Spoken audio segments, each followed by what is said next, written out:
तो पिलामाने आज आम शैशवर कथा प्रश्न उत्तर करवा। पंचम क्लास भाषा महोकर पाठ हूँ 4 शैशवर कथा। तो पिला शैशवर कथा किए लिखी फकीर मोहन सेनापति लिखी ये पाठटा। तो चलो प्रश्न उत्तर करवा। एबे काढ़ 1 नंबर क्वेश्चन कौन देछि देख। तो पिला माने 1 नंबर क्वेश्चन लिखाई पिलादिने लेखक कान फुड़ाई दिगला कहीं। तो आर उत्तर लिखिबो 1 नंबर उत्तर लोकों मध्य एक संस्कार बा विश्वास थिला जे बड़ पुओ मरीगले तार तल पुओ जन्म हेबा मात्रे जदि कान फुड़ाई दिया जाए तेबे जमता को नहीं पारे नहीं। लेखकों जन्म पूर्वर तांको बड़ भाई चैतन्य चरणकर मृत्यु होइथिबारु एही संस्कार जोगु पिलादिने लेखकों कान फुड़ाई सुना फासिया पिंधाई दिया जाइथिला। तो पिलाने 1 नंबर उत्तर एमिति लिखिबो। 2 नंबर क्वेश्चन एबे देखो। 2 नंबर क्वेश्चन देछि लेखकों बापा किपरि मृत्युवरण करथिले। तो उत्तर लिखिबो लेखकों को जेतेबेले 1 वर्ष 5 मास बयस होइथिला सेतेबेले तांको पिता जगन्नाथଙ୍କ रथयात्रा दर्शन पाई पुरी जाइथिले। फेरिबा समय रे भुवनेश्वर ठारे से लटाए झाड़ाबांति बा कलेरा रोगर आक्रांत होई बिंदुसागर पुष्परणी रे पत्थर घाट उपरे प्राण त्याग करथिले। तो पिलाने 2 नंबर एमिति लिखिबो। 3 नंबर क्वेश्चन देखो एबे। 3 नंबर क्वेश्चन देछि कोन रोग सज्जा पाखरे ठाकुर माँ बसी कौन करुथिले। तो उत्तर लिखिबो। तो 3 नंबर उत्तर लिखिबो लेखक पिलादिने सांघातिक भावे रोगक्रांत होइथिबा बेले ठाकुर माँ आई तांको रोग सज्जा पाखरे बसी कांदुथिले एवं पिलाटीर जीवन रक्षा पाई पीर साहेबଙ୍କ निकटरे मानसिक करुथिले। तो एमिति लिखिबो। 4 नंबर देखो एबे। तो 4 नंबर क्वेश्चन देछि लेखकଙ୍କର फकीर पोशाक किपरि थिला। तो उत्तर लिखिबो। तो 4 नंबर उत्तर लिखिबो मानसिक अनुଯାयी मुहुरम समय लेखकों को फकीर सजा जाइथिला। तांकु एक रंगीन कना तैयारी कर्ता पिंधा जाउथुला, हाथ रे एक चिमुटा दिया जाउथुला एवं गला रे एक सूतार माली पिंधाई गोड़ा रे नुपुर बंधा जाउथुला। तो 4 नंबर उत्तर एमिति लिखिबो। नेक्स्ट पेज काढ एबे। तो पिलाने एबे पेज नंबर 25 काढ। देखो पाठर लिखाई 1 नंबर क्वेश्चन कौन लिखाई देखो। तो पिलाने हेडिंग दिए पाठर निर्मलिखित प्रश्न गुड़िकर ठीक उत्तर पाखरे तार स्टार चिन्ह दियो। देखो 1 नंबर लिखाई फकीर मोहन क्यों तिथि जन्म ग्रहण करथिले। तो देखो ऑप्शन देछि रज संक्रांति रे ना मकर संक्रांति रे ना पणा संक्रांति रे ना धनु संक्रांति रे। आर ठीक उत्तर हबो मकर संक्रांति। तो पिलाने सेडे ख नंबर मकर संक्रांति सेडे स्टार चिन्ह दबो।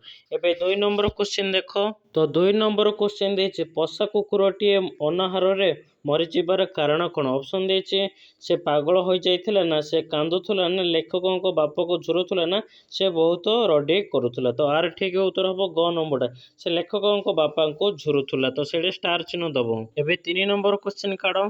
3 नंबर क्वेश्चन लिखाई ठाकुर माँ अनिद्रा अनाहार रे समय बिताउथुला कहीं। ऑप्शन देछि से निजर पुओ को मन पके कांदुथुला ना ख से दिन राति लेखकों को सज्जा पाखर बसुथुला जगी बसुथुला ना ग से निजे रोगिणी थिला ना घ से कहार कथा मानु नथुला।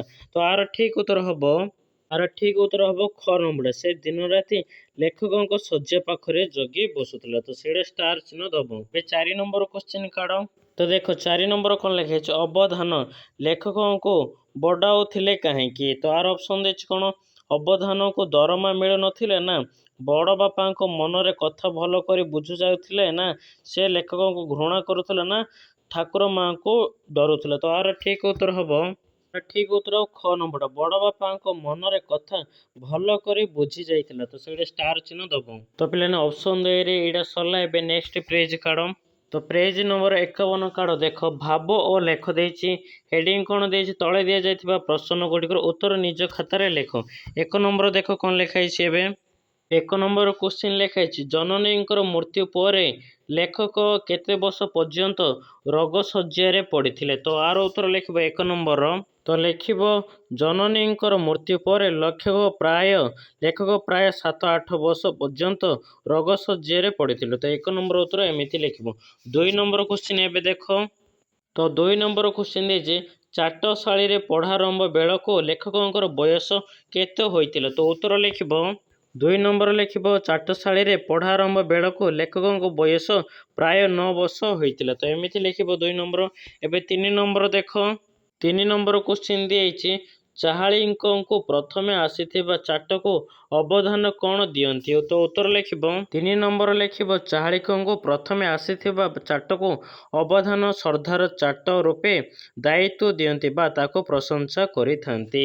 4 ନମ୍ବର ଏବେ ଦେଖ ତ 4 ନମ୍ବର କ୍ୱେଶ୍ଚିନ୍ ଦେଇଛି ବେଶୀ ବେଳ ଯାଏ ଶୋଇପଡ଼ିଥିବା ଚାଟଟି ଡରରେ ନିଜକୁ କିପରି ରକ୍ଷା କରିଥାଏ? ତ ଉତ୍ତର ଲେଖିବ 4 ନମ୍ବର ଉତ୍ତର ଲେଖିବ ବେଶୀ ବେଳ ଯାଏ ଶୋଇପଡ଼ିଥିବା ଚାଟଟି ଅବଧାନଙ୍କ ମାଡ଼ ଭୟରେ ନିଜକୁ ରକ୍ଷା କରିବା ପାଇଁ ବିଭିନ୍ନ ପ୍ରକାର ବାହାନା କିମ୍ବା ମିଛ କଥା କହିଥାଏ। ଏମିତି ଲେଖିବ 4 ନମ୍ବର। 5 ନମ୍ବର କ୍ୱେଶ୍ଚିନ୍ ଏବେ ଦେଖ ତ ପିଲାମାନେ 5 ନମ୍ବର କ୍ୱେଶ୍ଚିନ୍ ଦେଇଛି ନଣ୍ଡା ଗୋସାଇଁଙ୍କ ମଠରେ ଥିବା ଚାହାଳିଟିର କେଉଁ କେଉଁ ତିଥିରେ ପାଠ ପଢ଼ା ବନ୍ଦ ରହୁଥିଲା? ତ ଉତ୍ତର ଲେଖିବ 5 ନମ୍ବର ଲେଖିବ ପାରମ୍ପରିକ ଚାଟଶାଳୀ ନିୟମ ଅନୁସାରେ ପ୍ରତିପଦ ଅଷ୍ଟମୀ ଅମାବାସ୍ୟା ଓ ପୂର୍ଣ୍ଣିମା ଭଳି ନିର୍ଦ୍ଦିଷ୍ଟ ତିଥି ଗୁଡ଼ିକରେ ପାଠପଢ଼ା ବନ୍ଦ ହେଉଥିଲା। ଅମାବାସ୍ୟା ବି ଲେଖିପାରିବ ଅମାବାସ୍ୟା ଏପରି ଲେଖିପାରିବ। 6 ନମ୍ବର କ୍ୱେଶ୍ଚିନ୍ ଏବେ ଦେଖ 6 ନମ୍ବର କ୍ୱେଶ୍ଚିନ୍ ଦେଇଛି ସେହି ତିଥିରେ ଉପର ଓଳି ବଡ଼ ବଡ଼ ଚାଟ କ'ଣ କରନ୍ତି?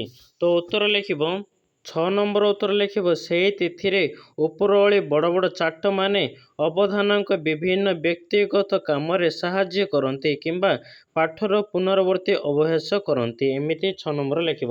7 ନମ୍ବର କ୍ୱେଶ୍ଚିନ୍ ଏବେ ଦେଖ 7 ନମ୍ବର କ୍ୱେଶ୍ଚିନ୍ ଦେଇଛି ପାର୍ଶ୍ୱ ସ୍କୁଲରେ ପଣ୍ଡିତ ଛାତ୍ରମାନଙ୍କୁ କ'ଣ ଶିଖାଉଥିଲେ? ତ ଉତ୍ତର ଲେଖିବ 7 ନମ୍ବର ତ 7 ନମ୍ବର ଉତ୍ତର ଲେଖିବ ପାର୍ଶ୍ୱ ସ୍କୁଲରେ ପଣ୍ଡିତ ଛାତ୍ରମାନଙ୍କୁ ପାର୍ଶ୍ୱ ଭାଷାର ଅକ୍ଷର ଲେଖା ଏବଂ ସରକାରୀ କାର୍ଯ୍ୟାଳୟରେ ପ୍ରାଥମିକ ଭାଷା ଜ୍ଞାନ ଶିଖାଉଥିଲା। ତ ପିଲାମାନେ ଏମିତି ପାଠ 1 2 3 4 5 7 8 7ର କ୍ୱେଶ୍ଚିନ୍ ଆନ୍ସର କରିବ। ଏବେ ନେକ୍ସଟ ଦେଖ କ'ଣ ଦିଆଯାଇଛି କ୍ୱେଶ୍ଚିନ୍ ତ ପିଲାମାନେ ନେକ୍ସଟ ଦେଇଛି ହେଡ଼ିଂ ତୁମେ ଯାହା ବୁଝୁଛ। 1 ନମ୍ବର କ୍ୱେଶ୍ଚିନ୍ କ'ଣ ଦେଇଛି ଦେଖ ଲେଖକଙ୍କୁ ତାଙ୍କର ଠାକୁରମା ପୀରଙ୍କ ପାଖରେ ଫକୀର କରାଇ ଦେଇଥିଲେ। ତୁମେ ପିଲାଦିନେ ସେହିପରି ଫକୀର ଯୋଗୀ କିମ୍ବା ବାବାଜୀ ହେଇଛ କି? ଯଦି ହଁ ତେବେ ତାହା କିପରି ଥିଲା ଲେଖ। ତ ପିଲାମାନେ ତୁମେ ପିଲାବେଳେ କେବେ ବାବାଜୀ ବା ଫକୀର ବେଶ ଧରିଛ? ତେବେ ଯଦି ହଁ କରିଥିବ ହେଲେ ତା ବିଷୟରେ ଲେଖିବ। ଦେଖ ମୁଁ ଉଦାହରଣ ଦେଇଦେଉଛି ଯିଏ ଯଦି ଫକୀର ବେଶ ଧରିନଥିଲେ ସେଇଟା ନାଇଁ କରି ହେଲା। ଦେଖ କେମିତି ଉତ୍ତର ଲେଖିବ କହିଦେଉଛି ଆର 1 ନମ୍ବର ଉତ୍ତର ଲେଖିବ ନା ମୋ ପିଲାଦିନେ ସେହିଭଳି କେବଳ ଫକୀର ଯୋଗୀ କିମ୍ବା ବାବାଜୀ ହୋଇନାହିଁ। ତ ପିଲାମାନେ ଏମିତି ଲେଖିବ। 2 ନମ୍ବର ଏବେ କ୍ୱେଶ୍ଚିନ୍ ଦେଖ ଯଦି କିଏ ଫକୀର ବେଶ ବାବାଜୀ ବେଶ ପିଲାବେଳେ ଯଦି ହେଇଥିଲେ ସେଇଟା ହଁ କରି ଯଦି ନାଇଁ পেলে ଏମିତି ଉତ୍ତର ଲେଖିବ। 2 ନମ୍ବର ଏବେ ଦେଖ 2 ନମ୍ବର କ୍ୱେଶ୍ଚିନ୍ ଲେଖା ହେଇଛି ଲେଖକ ଅବଧାନଙ୍କ ଚାହାଳିରେ ପାଠ ପଢ଼ୁଥିଲେ ତୁମର ଜେଜେବାପା ଜେଜେମା କିମ୍ବା ବାପା ମା ଚାହାଳିରେ ପଢ଼ୁଥିବ ତାଙ୍କର ସେହି ଅନୁଭୂତି ବୁଝି ଲେଖ। ତ 2 ନମ୍ବର ବି ଉତ୍ତର ଲେଖିବ 2 ନମ୍ବର ଉତ୍ତର ଲେଖିବ ମୋର ଜେଜେବାପା ପିଲାଦିନେ ଗାଁ ଚାଟଶାଳୀରେ ପଢ଼ୁଥିଲେ। ସେ ସେତେବେଳେ ଖଡ଼ିରେ ଚଟାଣ ଉପରେ ଲେଖି ଅକ୍ଷର ଶିଖୁଥିଲେ। ସେଠାରେ ଅବଧାନ ବହୁତ ଶୃଙ୍ଖଳିତ ଥିଲା ଏବଂ ପାଠ ନକରେ ବେତରେ ମାଡ଼ ମାରୁଥିଲେ। ସେଠାରେ ପିଲାମାନେ ଏକାଠି ବସି ବୋଲି ଅଭ୍ୟାସ କରୁଥିଲେ। 2 ନମ୍ବର ଉତ୍ତର ପିଲାମାନେ ଏମିତି ଲେଖିବ। 3 ନମ୍ବର କ୍ୱେଶ୍ଚିନ୍ ଏବେ ଦେଖ 3 ନମ୍ବର କ୍ୱେଶ୍ଚିନ୍ ଚାଟଟି ବେଶୀ ବେଳା ଯାଏ ଶୋଇପଡ଼ିଲେ ମାଡ଼ ଡରରେ ଘରେ ଲୁଚୁଥିଲେ। ତୁମକୁ ସେହିପରି କେବେ ସ୍କୁଲ ଯିବାର ଡେରି ହୋଇଛି କି? ଯଦି ହୋଇଛି ତେବେ ତୁମେ କ'ଣ କରିଛ? ତ 3 ନମ୍ବର ଉତ୍ତର ଲେଖିବ ପିଲାମାନେ 3 ନମ୍ବର ଉତ୍ତର ଲେଖିବ ହଁ ଦିନେ ସକାଳେ ବିଳମ୍ବରେ ଶୋଇବା ପାଇଁ ମୋର ସ୍କୁଲ ଯିବାର ଡେରି ହୋଇଯାଇଥିଲା। ମୁଁ ଶିକ୍ଷକଙ୍କ ଗାଳି ଭୟରେ ବହୁତ ଡରି ଯାଇଥିଲି କିନ୍ତୁ ମୁଁ ସ୍କୁଲକୁ ଯାଇ ଶିକ୍ଷକଙ୍କୁ ମୋର ବିଳମ୍ବ ହେବାର ସତ କାରଣ ଜଣାଇ ଦେଇଥିଲି ଏବଂ ଶିକ୍ଷକ ମୋତେ ମୋ କ୍ଷମା କରିଦେଇଥିଲେ। ତ ପିଲାମାନେ 3 ନମ୍ବର ଉତ୍ତର ଏମିତି ଲେଖିବ। 4 ନମ୍ବର କ୍ୱେଶ୍ଚିନ୍ ଏବେ ଦେଖ ପିଲାମାନେ 4 ନମ୍ବର କ୍ୱେଶ୍ଚିନ୍ ହେଇଛି ମାସ ଶେଷରେ ଅବଧାନ ଦରମା ମାଗିବାକୁ ଯାଆନ୍ତି ତୁମେ ଏବେ ମାସିକ ଦରମା ନେଇ ପାଠ ପଢ଼ୁଛ କି?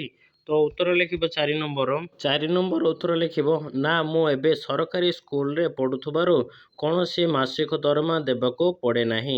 ଯଦି ଆପଣ ଘରୋଇ ସ୍କୁଲ ଯଦି ପଢ଼ୁଥିବେ ହେଲେ ପିଲାମାନେ ହଁ ମୁଁ ପ୍ରତି ମାସରେ ସ୍କୁଲର ମାସିକ ଫିସ୍ ବା ଦରମା ଦେଇ ପାଠ ପଢ଼ୁଥାଏ। କିଏ କ'ଣ ପିଲାମାନେ ଶିଶୁ ମନ୍ଦିର କିଏ ପାଠ ପଢ଼ୁଛି କିଏ ଇଂଲିଶ ମିଡ଼ିୟମରେ ପାଠ ପଢ଼ୁଛି କିଏ କେଉଁ ସ୍କୁଲରେ ପଢ଼ୁଥିବ ହେଲେ ସେ ମାସିକ ଦରମା ଦେବାକୁ ପଡ଼ିବ ନା ପିଲାମାନେ ତା ବିଷୟରେ ତୁମେ ଲେଖିପାରିବ ନହେଲେ ଉତ୍ତର ଏମିତି ଲେଖିବ। ଏବେ ନେକ୍ସଟ ପେଜ୍ କାଢ଼ ତ ପିଲାମାନେ ପେଜ୍ ନମ୍ବର 52 କାଢ଼ ଦେଖ ଆସ ମିଳାଇବା ଲେଖା ହେଇଛି ସେଇଟା ଦେଖ କ'ଣ ଲେଖିଛି କ ସ୍ତମ୍ଭରେ କେତୋଟି ମନ୍ଦିର ଚିତ୍ର ରହିଛି ଖ ସ୍ତମ୍ଭରେ ସେଗୁଡ଼ିକୁ କେଉଁ ସ୍ଥାନରେ ରହିଛି ତାହା ଲେଖା ହୋଇଛି। ଆସ କ ସ୍ତମ୍ଭରେ ଥିବା ମନ୍ଦିର ସହିତ ଖ ସ୍ତମ୍ଭରେ ସ୍ଥାନକୁ ମିଳାଇବା। ତ ପିଲାମାନେ ଦେଖ ଏଠି କ ସ୍ତମ୍ଭରେ ମନ୍ଦିର ଦେଇଦେଇଛି, କୋଣାର୍କ ମନ୍ଦିର ଆଉ କୋଉ ମନ୍ଦିର ଦେଇଦେଇଛି। ଖ ସ୍ତମ୍ଭରେ ବି ଲେଖା ହେଇଛି ଗଞ୍ଜାମ ସମ୍ବଲପୁର। ଏହା ସବୁ କ'ଣ ଯେ ପିଲାମାନେ ଗାର ଟାଣିବ। ଦେଖ କେମିତି ଗାର ଟାଣିବ କହିଦେଉଛି ଆର ଠିକ୍ ଉତ୍ତର। ତ ପିଲାମାନେ ପ୍ରଥମ ଚିତ୍ର ଦେଇଛି କୋଣାର୍କ ମନ୍ଦିର କ ସ୍ତମ୍ଭ ଦେଇଛି, ଖ ସ୍ତମ୍ଭ ସେଇଟା କୋଣାର୍କ ଗାର ପକେଇବ। ତାପରେ ସେକେଣ୍ଡ କ'ଣ ଦେଇଛି ଲିଙ୍ଗରାଜ ମନ୍ଦିର। ତ ସେଇଟା ପିଲାମାନେ କେଉଁଠି ଲିଙ୍ଗରାଜ ମନ୍ଦିର ଅଛି, ଭୁବନେଶ୍ୱର ଅଛି। ତ ଭୁବନେଶ୍ୱର ସେଇଟା ତୁମେ ଗାର ଟାଣିବ। ଥାର୍ଡ଼ ଚିତ୍ର ଅଛି ପିଲାମାନେ ସମ୍ବଲପୁରରେ ସମ୍ବଲେଶ୍ୱରୀ ମାତା ଅଛି, ସେଇଟା ସମ୍ବଲପୁର ଗାର ଟାଣିବ। ଚତୁର୍ଥ ଚିତ୍ର ଅଛି କିଚକେଶ୍ୱରୀ ମନ୍ଦିର। ତ ସେଇଟା କେଉଁଠି ଅଛି, ଖୁଞ୍ଚିଙ୍ଗରେ ଅଛି। ତ ସେଇଟା ଗାର ଟାଣିବ। ପଞ୍ଚମ ଚିତ୍ର ହେଉଛି ସେଇଟା ଘଟଗାଁ ତାରିଣୀ। ତ ପିଲାମାନେ ଘଟଗାଁ ତାରିଣୀ କେଉଁଠି ଅଛି, କେନ୍ଦୁଝର। ତ ସେଇଟା ଗାର ଟାଣିବ। ତାପରେ ଲାଷ୍ଟ ଚିତ୍ର ହେଉଛି ସେଇଟା ତରାତାରିଣୀ। ମା ତରାତାରିଣୀ ମନ୍ଦିର କେଉଁଠି ଅଛି ତୁମେ ଜାଣିଛ, ଗଞ୍ଜାମ ଜିଲ୍ଲା ପ୍ରସିଦ୍ଧ ମା ତରାତାରିଣୀ ମନ୍ଦିର। ସେଇଟା ମା ତରାତାରିଣୀ ମନ୍ଦିର ଖ ସ୍ତମ୍ଭଟା ଗଞ୍ଜାମ ଜିଲ୍ଲା, ସେଇଟା ଗାର ଟାଣିବ। ତ ପିଲାମାନେ ଏମିତି ଗାର ଟାଣିବ। ଏବେ ନେକ୍ସଟ ପେଜ୍ କାଢ଼। ତ ପିଲାମାନେ ପେଜ୍ ନମ୍ବର 53 କାଢ଼। ଦେଖ ଆସ ଜାଣିବା ହେଡ଼ିଂ ଦିଆଯାଇଛି, ସେଥିରେ କ'ଣ ଲେଖାଯାଇଛି ଦେଖ। ଭୁବନେଶ୍ୱର ମନ୍ଦିରରେ ବିନ୍ଦୁସାଗର ପୁଷ୍ପରଣୀରେ ପଥର ଘାଟ ଉପରେ ବାବା ପ୍ରାଣତ୍ୟାଗ କଲେ। ଭୁବନେଶ୍ୱର ଲିଙ୍ଗରାଜ ମନ୍ଦିର ଠାରୁ ଅଳ୍ପ ଦୂରରେ ଯେଉଁ ପ୍ରସିଦ୍ଧ ପୁଷ୍ପରଣୀ ରହିଛି ତାହା ବିନ୍ଦୁସାଗର ପୁଷ୍ପରଣୀ। ଏଠାରେ ପ୍ରତିଦିନ ଶ୍ରଦ୍ଧାଳୁ ଲୋକମାନେ ସ୍ନାନ କରିବା ସହିତ ଏହାର କୂଳରେ ପିତୃପୁରୁଷଙ୍କୁ ପିଣ୍ଡଦାନ କରନ୍ତି। ତୁମ ଅଞ୍ଚଳରେ ଥିବା ଏହିପରି ପ୍ରସିଦ୍ଧ ପୁଷ୍ପରଣୀ ତୀର୍ଥସ୍ଥାନଗୁଡ଼ିକ ବିଷୟରେ ସଂଗ୍ରହ କରି ତା'ର ଏକ ତାଲିକା ପ୍ରସ୍ତୁତି କର। ତ ପିଲାମାନେ ତୁମ ପାଖରେ କେଉଁ ତୀର୍ଥ ସ୍ଥାନର ପୁଷ୍ପରଣୀ ଅଛି ଦେଖ, ମୁଁ ଉଦାହରଣ ଦେଇଦେଉଛି। ପୁରୀ ତୁମେ ଯଦି ପୁରୀ ପାଖରେ ସମୁଦ୍ର ଅଛି, ସମୁଦ୍ର ପାଖାପାଖି ଏମିତି ଯଦି କେଉଁ ମନ୍ଦିର ଯଦି ଥିବ ହେଲେ ସେ ପାଖରେ ବନ୍ଧ ଫନ୍ଧ ଏମିତି ଥିବ ହେଲେ ସେ ନଦୀର ପୁଷ୍ପରଣୀ ତୁମେ କେମିତି କରୁଛ ଲେଖିବ। ଦେଖ ମୁଁ ଉତ୍ତର କହିଦେଉଛି କେମିତି ଲେଖିବ ତୁମେ। ତ ଉତ୍ତର ଲେଖିବ ପିଲାମାନେ ଭୁବନେଶ୍ୱର ଲିଙ୍ଗରାଜ ମନ୍ଦିର ଠାରୁ ଅଳ୍ପ ଦୂରରେ ଯେଉଁ ପ୍ରସିଦ୍ଧ ପୁଷ୍ପରଣୀ ରହିଛି ତାହା ବିନ୍ଦୁସାଗର ପୁଷ୍ପରଣୀ। ଏଠାରେ ପ୍ରତିଦିନ ଶ୍ରଦ୍ଧାଳୁ ଲୋକମାନେ ସ୍ନାନ କରିବା ସହିତ ଏହାର କୂଳରେ ପିତୃପୁରୁଷଙ୍କୁ ପିଣ୍ଡଦାନ କରନ୍ତି। ତ ପିଲାମାନେ ଉଦାହରଣ ଏମିତି ତୁମେ ଏଇଟା ଲେଖିଦେଲେ ହେଲେ ହେବ। ନହେଲେ ତମ ଅନୁସାରେ ଯଦି કોઈ ପୁଷ୍ପରଣୀ ଥିଲେ ତା ବିଷୟରେ ତୁମେ ଲେଖିବ। ଏବେ ନେକ୍ସଟ ଦେଖ କ'ଣ ଦିଆଯାଇଛି। ତ ନେକ୍ସଟ ଦେଇଛି ପିଲାମାନେ ଭାଷାର କଥା। ଦେଖ 1 ନମ୍ବର କ'ଣ ଲେଖାଇଛି, ଆହୁରି ମଧ୍ୟ ଢେର ଚାଉଳ ଅବଦାନ ପାଉଥିଲେ।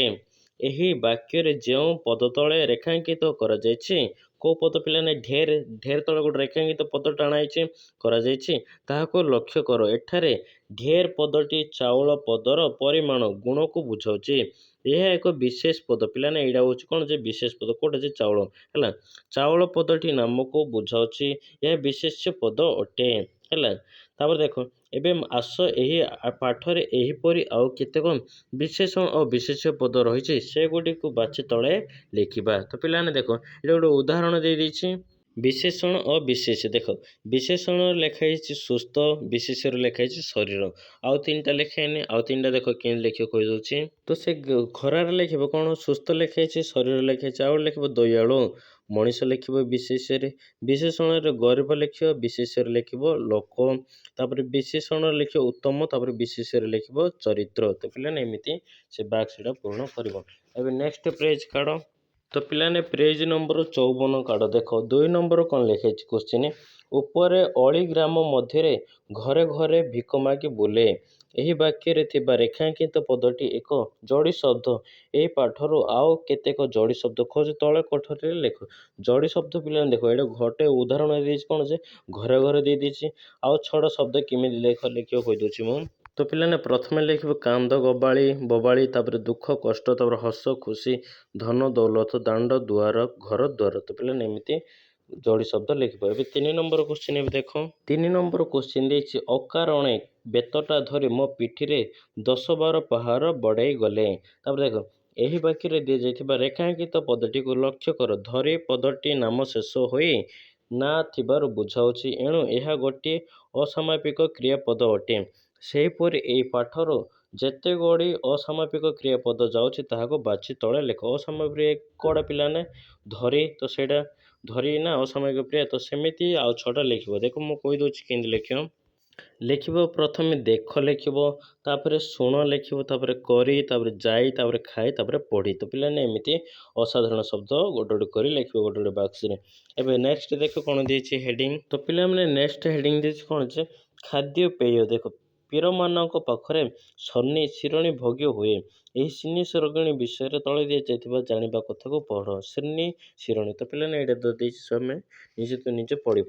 ଏବେ ନେକ୍ସଟ କ୍ୱେଶ୍ଚିନ୍, ନେକ୍ସଟ ପେଜ କାଢ଼। ଏବେ ତ ପେଜ ନମ୍ବର କାଢ଼ 55। ଦେଖ 2 ନମ୍ବର କ'ଣ ଲେଖାଛି, ତୁମେ ଘରେ ବିଭିନ୍ନ ପୂଜା ବେଳେ ପଞ୍ଚାମୃତ କିପରି ପ୍ରସ୍ତୁତ କରାଯାଏ ତାହା କେଉଁ କେଉଁ ପଦାର୍ଥକୁ ମିଶାଇ ପ୍ରସ୍ତୁତ କରାଯାଏ ଲେଖ। ତ ପିଲାମାନେ ପଞ୍ଚାମୃତ ବୋଲି ଜାଣିଛ, ଦହି, ଗୁଡ଼, ମିଶ୍ରି, ଛେନା କ'ଣ ସବୁ ପଡ଼େଇରେ ଯେଉଁ ଏଥିରେ କଳସରେ ଗୋଟେ କରାଯାଇଥାଏ, ସେଇଟା ହେଉଛି ପଞ୍ଚାମୃତ। ତ ଦେଖ ବାକ୍ସରେ କେମିତି ଲେଖିବ କହିଦେଉଛି ମୁଁ ଉତ୍ତର।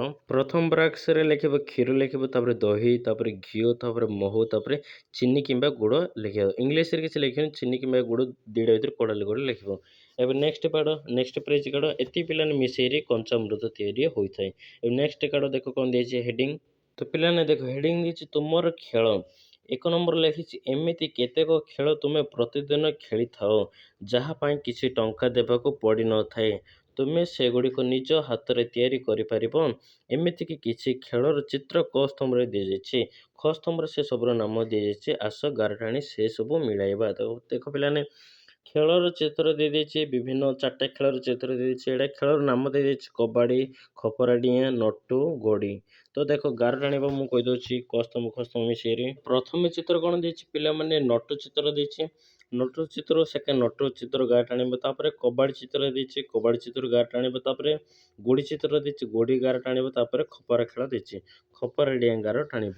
ପିଲାମାନେ ଏମିତି ଗାର ଟାଣିବ। ଏବେ ନେକ୍ସଟ ପେଜ କାଢ଼, ଦେଖ କ'ଣ ଦିଆଯାଇଛି। ତ ପିଲାମାନେ ପେଜ ନମ୍ବର କାଢ଼ 56। ଦେଖ କ'ଣ ଉପରେ ଲେଖା ହେଇଛି, ତୁମେ ସାଙ୍ଗମାନଙ୍କ ସହିତ ଏହି ଖେଳ ଗୁଡ଼ିକ କେମିତି ଖେଳିଥାଅ ତାହା ଲେଖ। ତୁମ ଅଞ୍ଚଳରେ ଖେଳ ଯାଉଥିବା ଆଉ କେତେକ ଖେଳ ବିଷୟରେ ଲେଖ। ତ ତୁମେ ସାଙ୍ଗମାନଙ୍କ ସହିତ କେମିତି ଖେଳ, କବାଡ଼ି, ଗୋଡ଼ି ଆଉ ନଟୁ, ଏହା ସବୁ କେମିତି ଖେଳିବ ତା ବିଷୟରେ ଦେଖ। କେମିତି ଲେଖିବ କହିଦେଉଛି। ଉତ୍ତର ଲେଖିବ ପ୍ରଥମେ ନଟୁ ଖେଳ।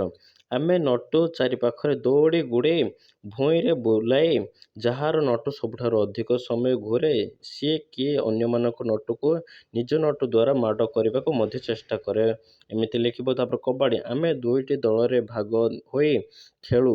ଜଣେ ଖେଳାଳି କବାଡ଼ି କବାଡ଼ି କହି ଅନ୍ୟ ଦଳକୁ ପାଖକୁ ଯାଇ ଏବଂ ସେମାନଙ୍କୁ ଛୁଇଁ ନିଜ ସୀମାକୁ ଫେରିବାକୁ ଚେଷ୍ଟା କରେ।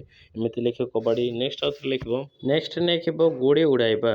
ଆମେ ପବନ ଥିବା ଦିନରେ ସୂତା ଓ ଲୁଟି ସାହାଯ୍ୟରେ ଆକାଶରେ ଗୁଡ଼ି ଉଡ଼ାଇ ଅନ୍ୟମାନଙ୍କ ଗୁଡ଼ିରେ ସୂତାକୁ କାଟିବା ଏବଂ ଆମେ ପେଞ୍ଚ ଲଢ଼ାଉ।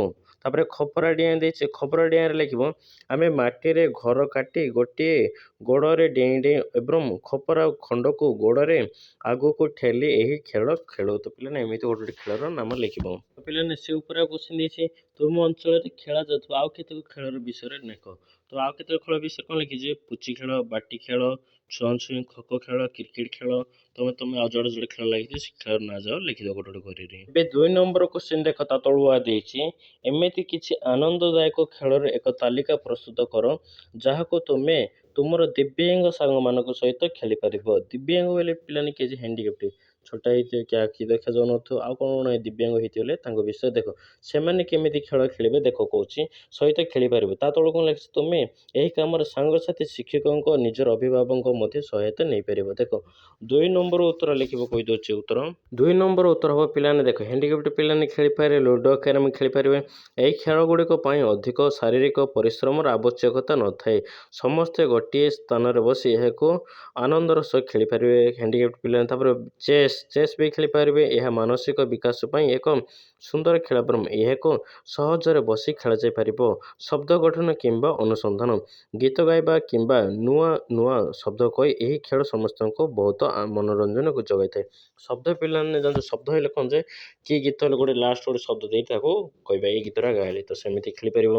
ତ ପିଲାମାନେ ଏହିପରି ଭାବରେ ଦିବ୍ୟାଙ୍ଗ ପିଲାମାନେ ଖେଳିପାରିବେ କେଉଁ ଖେଳ। ତ ତମେ ଜାଣିଥିବ ଆଉ କୋଉଟା ତମେ ଏଡ୍ କରିପାରିବ। ଏବେ ନେକ୍ସଟ ଦେଖ ହେଡ଼ିଂ କ'ଣ ଦେଇଛି। ତ ପିଲାମାନେ ନେକ୍ସଟ ହେଡ଼ିଂ ଦେଇଛି, ଏହାକୁ ମଧ୍ୟ ଜାଣ, 1944 ମସିହାରେ ମହାରାଷ୍ଟ୍ରରେ ଜନ୍ମ ହୋଇଥିବା ମୁରଲୀକାନ୍ତ ରାଜାରାମା ପେଟକୁର ଭାରତରେ। ତ ପିଲାମାନେ ଆ ବିଷୟରେ ଏଇଟା ଜାଣିବାକୁ ଦେଇଛି, ମୁରଲୀକାନ୍ତଙ୍କ ବିଷୟରେ। ତମେ ଏଇଟା ପଢ଼ିବ ନିଜେ ତ ନିଜେ। ଏବେ ନେକ୍ସଟ ପେଜ କାଢ଼। ତ ଦେଖ ନେକ୍ସଟ ପେଜ ହେଲେ ବି ତାଙ୍କ ବିଷୟରେ ଦେଇଛି, ତାଙ୍କ ବିଷୟରେ ଏଇଟା ପଢ଼ିବ। ତାପରେ ଦେଖ ଆସ ଚିହ୍ନିବା ହେଡ଼ିଂ ଦେଇଛି। ଦେଖ ସେଇଠି କ'ଣ ଲେଖା ହେଇଛି ପଢ଼ିବା ଚାଲ ଏବେ। ହେଡିଂ ଦିଆଯାଇଛି ଆସ ଚିହ୍ନିବା। ନିମ୍ନରେ କେତେକ ଦିଆଯାଇଥିବା ପ୍ରସିଦ୍ଧ କରି ଲେଖକ ଦିବ୍ୟାଙ୍ଗ ଖେଳାଳୀଙ୍କର ଫଟୋଚିତ୍ର ଦିଆଯାଇଛି। ସେମାନଙ୍କ ବିଷୟରେ ଖୋଜି ଲେଖ। ଏଥିପାଇଁ ତୁମେ ଅଭିଭାବକ, ଶିକ୍ଷକ କିମ୍ବା ଇଣ୍ଟରନେଟ୍ର ସହାୟତା ନେଇପାରିବ। ତ ପିଲାମାନେ ଦେଖ, ଏଠି କେତେକ ଲେଖକ ଦିଆଯାଇଛି, ଦିବ୍ୟାଙ୍ଗ ବିଷୟରେ ଦିଆଯାଇଛି, ତାଙ୍କ ଆଙ୍କ ବିଷୟରେ ଲେଖିବାକୁ କହୁଛି। ତ ଦେଖ, ପ୍ରଥମ ଚିତ୍ର କେମିତି ଲେଖିବ କହିଦେଉଛି ଉତ୍ତର। ତ ପିଲାମାନେ ଲେଖିବ, ଏଇଟା ପ୍ରଥମ ଚିତ୍ର କ'ଣ ଯେ ସନ୍ଥ କବି ଭୀମ ଭାଇ ଅଛନ୍ତି। ପରିଚୟ ତାଙ୍କ ସେ 19ଶ ଶତାବ୍ଦୀରେ ଜନ୍ମେ ମହାନ ସନ୍ଥ, ଦାର୍ଶନିକ ଓ ପ୍ରସିଦ୍ଧ କରିଥିଲେ। ବିଷୟତା ସେ ମହିମା ଧର୍ମର ପ୍ରଚାର କରିବା ସହ ସମାଜକୁ ଜାତିପ୍ରଥା ଓ କୁସଂସ୍କାର ଦୂର କରିବା ପାଇଁ ଅନେକ କବିତା ଓ ଭଜନ ରଚନା କରିଥିଲେ। ତାପରେ ତାଙ୍କର ପ୍ରସିଦ୍ଧ ପଦ ମୋ ଜୀବନ ପଛେ ସମ୍ପର୍କ ପଢ଼ିଥାଉ, ଜଗତ ଉଦ୍ଧାରକ ହେଉ, ସାରା ଓଡ଼ିଶାର ପ୍ରସିଦ୍ଧ ଏବଂ ଏହା ଜାତିସଂଘ ଗୃହରେ କାନ୍ଥରେ ସ୍ଥାନ ପାଇଛି। ତ ପିଲାମାନେ ଏଇଟା ଲେଖିବ। ତାପରେ ସେକେଣ୍ଡ ଚିତ୍ର ଦେଖ ଏବେ। ତ ପିଲାମାନେ ସେକେଣ୍ଡ ଚିତ୍ର ଅଛନ୍ତି। ପିଲାମାନେ ଦେଖ, ସେକେଣ୍ଡ ଚିତ୍ର କିଏ ଅଛନ୍ତି ଯେ ଉତ୍କଳ ଭାରତୀ କୁନ୍ତଳା କୁମାରୀ ସାବତ। ପରିଚୟ ତାଙ୍କର ସେ ଓଡ଼ିଶାରେ ଜଣେ ବରିଷ୍ଠ ନାରୀ କବି, ଲେଖକ, ଚିକିତ୍ସକ ଏବଂ ସ୍ୱାଧୀନତା ସଂଗ୍ରାମୀ ଥିଲେ। ବିଶେଷତଃ ଭାରତରେ ସ୍ୱାଧୀନତା ଆନ୍ଦୋଳନ ସମୟରେ ତାଙ୍କର ଦେଶାତ୍ମକ ବୋଧକ କବିତା ସମସ୍ତଙ୍କ ମନରେ ଦେଶପ୍ରେମର ଜାଗରଣ ସୃଷ୍ଟି କରିଥିଲେ। ନାରୀରୁ ତଳ ଲେଖିବ ଦେଶ ପ୍ରେମର ଜାଗରଣ ସୃଷ୍ଟି କରିଥିଲେ। ନାରୀ ସଶକ୍ତିକରଣ ଏବଂ ସମାଜ ସଂସ୍କାର ପାଇଁ ସେ ସଦାବେଳେ କାର୍ଯ୍ୟ କରୁଥିଲେ। ତାଙ୍କର ସାହିତ୍ୟିକ ପ୍ରତିଭା ପାଇଁ ତାଙ୍କୁ ଉତ୍କଳ ଭାରତୀ ଉତ୍ପାଧରେ ସମ୍ମାନିତ କରାଯାଉଥିଲା। ତ ପିଲାମାନେ ଏମିତି ସେକେଣ୍ଡ ଚିତ୍ର ଲେଖିବ। ତ ପିଲାମାନେ ଏବେ ଥାର୍ଡ଼ ଚିତ୍ର ଦେଖ। ତ ପିଲାମାନେ ଥାର୍ଡ଼ ଚିତ୍ର ଦେଇଛି ପଦ୍ମଶ୍ରୀ ହଳଧର ନାଗ। ପରିଚୟ ସେ ଓଡ଼ିଶାରେ ପଶ୍ଚିମାଞ୍ଚଳରେ ଜଣେ ଅତି ଲୋକପ୍ରିୟ କୌଶଳୀ ସମ୍ବଲପୁରୀ ଭାଷାର କବି। ବିଶେଷତଃ ପ୍ରାଥମିକ ଶିକ୍ଷା ଗ୍ରହଣ କରିନଥିଲେ ମଧ୍ୟ ପ୍ରକୃତି ଏବଂ ମାନବ ଜୀବନ ଉପରେ ସେ ରଚନା କରୁଥିଲେ। ସଦାତ୍ମକ ମନଛୁଆଁ କରିବା ପାଇଁ ଆଜି ସେ ଦେଶ ବିଦେଶରେ ପରିଚିତ। ତାଙ୍କ ସାହିତ୍ୟ କୃତି ପାଇଁ ଭାରତ ସରକାର ତାଙ୍କୁ ପଦ୍ମଶ୍ରୀ ସମ୍ମାନରେ ସମ୍ମାନିତ କରିଛନ୍ତି। ତ ପିଲାମାନେ ଏମିତି ଥାର୍ଡ଼ ଚିତ୍ର ଲେଖିବ। ତ ପିଲାମାନେ ଏବେ ଦେଖ, ଲାଷ୍ଟ ଚିତ୍ରଟା କ'ଣ ଦେଇଛି। ତ ପିଲାମାନେ ଲାଷ୍ଟ ଚିତ୍ରଟା ଦେଇଛି ପ୍ରମୋଦ ଭଗତ। ପରିଚୟ ସେ ଓଡ଼ିଶାର ଜଣେ ଅନ୍ତର୍ଜାତୀୟ ଖ୍ୟାତିସମ୍ପନ୍ନ ପାରା ବ୍ୟାଡମିଣ୍ଟନ ଖେଳାଳି, ଦିବ୍ୟାଙ୍ଗ ଖେଳାଳି। ତ ପିଲାମାନେ ତାଙ୍କେ ବିଶେଷତଃ ସେ ଟୋକିଓ ଓ ପାରାଲିମ୍ପିକ୍ସରେ ଭାରତ ପାଇଁ ସ୍ୱର୍ଣ୍ଣ ପଦକ ଜିତି ଦେଶ ଓ ଓଡ଼ିଶାର ଟେକ ରଖିଥିଲା। ଏଥିସହ ସେ ଅନେକ ଅନ୍ତର୍ଜାତୀୟ ଟୁର୍ଣ୍ଣାମେଣ୍ଟରେ ମଧ୍ୟ ସ୍ୱର୍ଣ୍ଣ ପଦକ ସମେତ ବହୁ ସମ୍ମାନ ହାସଲ କରିଛନ୍ତି। ତ ପିଲାମାନେ ଏମିତି ଲେଖିବ। ତ ପିଲାମାନେ ଏମିତି ଶୈଶବର କଥା ପ୍ରଶ୍ନ ଉତ୍ତର ସରିଲା। ମୋ ସାହିତ୍ୟର ଆର ପ୍ରଥମ ଯଦି ତୃତୀୟ ବି ପ୍ରଶ୍ନ ଉତ୍ତର ଛାଡ଼ି ଦେଇଛି, ତୁମେ ଯାଇ ଦେଖିପାରିବ। ପରିବେଶ ବି ଆର ଛାଡ଼ି ଦେଇଛି, ତୁମେ ଯାଇ ଦେଖିବ। ମୋର ଆଉ ଗୋଟେ ନ୍ୟୁଜ୍ ଚ୍ୟାନେଲକୁ ଲିଙ୍କ୍ ଗୋଟେ ଡିସ୍କ୍ରିପ୍ସନରେ ଦେଇଦେଇଛି, ତୁମେ ଯାଇ ସେଇଟା ସବସ୍କ୍ରାଇବ୍ କରି ସେଇଟାରେ ବି ପାଠ 1ରୁ 10ମ କ୍ଲାସ୍ ଯାଇ ତ ସେଇଟା ବି ସେ ଚ୍ୟାନେଲ ବି ଆସିବ, ତୁମେ ଯାଇ ସେ ଚ୍ୟାନେଲ ବି ସବସ୍କ୍ରାଇବ୍ କରିଦିଅ। ଭିଡ଼ିଓକୁ ଲାଇକ୍ କର, ଚ୍ୟାନେଲକୁ ସବସ୍କ୍ରାଇବ୍ କର।